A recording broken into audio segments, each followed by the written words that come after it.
விமர்சனங்களுக்கு இடம் கொடுக்கும் வகையில் தாவேகா தலைமை செயல்படக்கூடாது என்பது எங்கள் விருப்பம். அதிமுக இதுபோன்ற நெருக்கடிகளை சந்திக்கும் என்று தேர்தலுக்கு முன்பே நான் சுட்டிக்காட்டியிருக்கிறேன். பாஜகவோடு கூட்டணி சேர்ந்ததன் விளைவாகத்தான் அதிமுகவின் ஆதரவை பெறுவதில் தாவேகாவுக்கு நெருடல் இருந்ததாக தாவேகா தலைவர்கள் கூறியிருக்கிறார்கள். ஒருவேளை பாஜகவோடு கூட்டணி இல்லாமல் அதிமுக தனித்து தேர்தலை சந்தித்திருந்தால் அவர்களோடு சேர்ந்து ஆட்சி அமைக்கிற முயற்சியை தாவேகா முன்னெடுத்திருக்கும். அவ்வாறு இல்லாமல்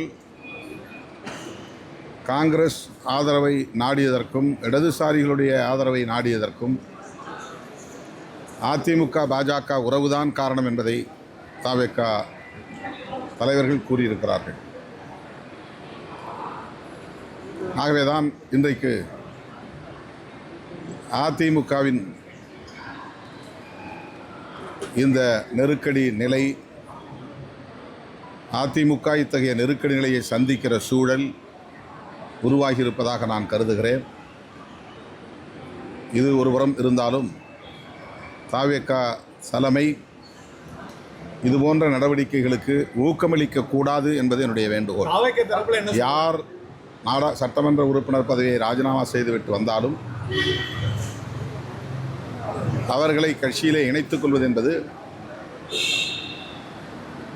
தாவேகாவின் மீதான நம்பகத்தன்மையை பாதிக்கச் செய்யும்.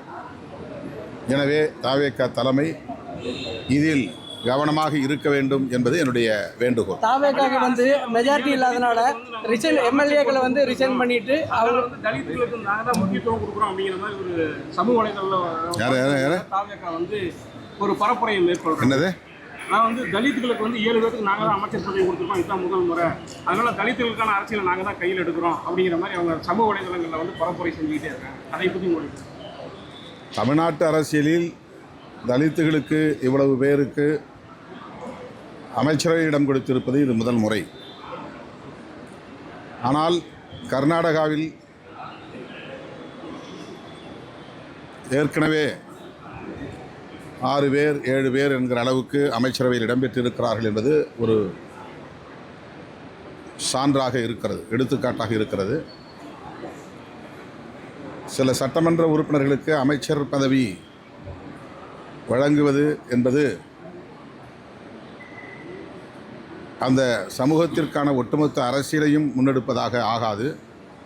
அந்த சமூகத்திற்குரிய அங்கீகாரம் அளிக்கப்பட்டிருக்கிறது என்கிற வகையில் மகிழ்ச்சி.